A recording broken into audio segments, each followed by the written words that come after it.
Welcome to camelbacktrading.org.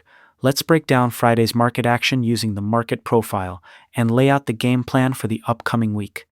If you want the complete written report, the full strategic plan for next session, and all the specific key levels we are tracking, make sure to head over to our Substack publication right now to get the full plan. Friday gave us another classic example of early market-generated information shifting completely to the other side.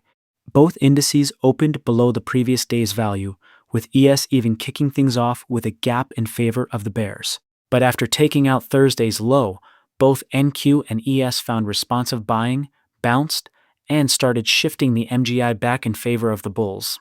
It's a concept we talk about constantly. When price fails to confirm the early market-generated information, you are likely looking at an intraday shift. After breaking the initial balance, both indices turned highly rotational. We got a wild move late in the day, with M period ultimately printing a definitive reversal bar. Even though they lost the early lead, the bears didn't make it a cakewalk for the bulls. The final scorecard showed just how tight the battle was, leaving NQ slightly in favor of the bears and ES completely tied. Looking at the bigger picture, both indices are still up on the monthly time frame. On the shorter time frames, NQ is currently balanced on both the weekly and the daily charts. ES, on the other hand, is balanced on the weekly but remains down on the daily. As we look ahead to next week, the ES and NQ present two very different structural setups. For the ES, the daily is down and the weekly is balanced.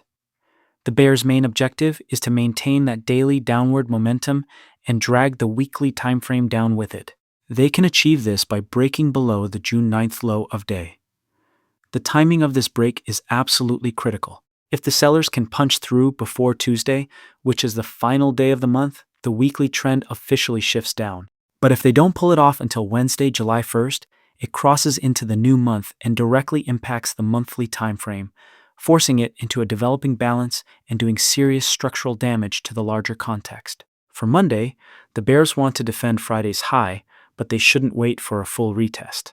As long as they use the 9-wide POC as a resistance zone and hold acceptance below Friday's value area low, they keep control. Conversely, buyers need to reclaim value and attack Friday's high. If the intraday data supports the bulls, using that 9-wide POC as a zone to defend will be their launchpad to flip the daily trend from down back to balanced. NQ tells a different story because its daily timeframe is still balanced. This leaves the sellers much closer to their immediate target, which is Friday's low. Bears want to see immediate acceptance below Friday's value area low, using the 9-wide POC as their line in the sand to reject any upward bounces. If they can successfully break that daily balance low, they will unlock the liquidation energy needed to target the weekly balance low, which also lines up with the June low. Buyers have a much steeper hill to climb on NQ. Their first job is to structurally win back value after shifting lower for most of last week. To do that, they must find acceptance above Friday's value area low and value area high. Simply taking out Friday's high isn't enough. The bulls must cleanly clear Thursday's 12-wide POC and the afternoon rally high before they can even challenge the daily balance high to shift the daily trend back to up. We are heading into a crucial multi-timeframe transition week with the monthly close. Flexibility is everything.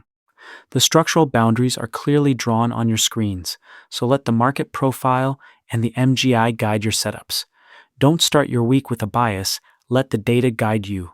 Remember, if you are going to buy an account with Tradeify, use code CB2724 and help us donate to St. Jude's Hospital 20% this time. Be safe and trade well.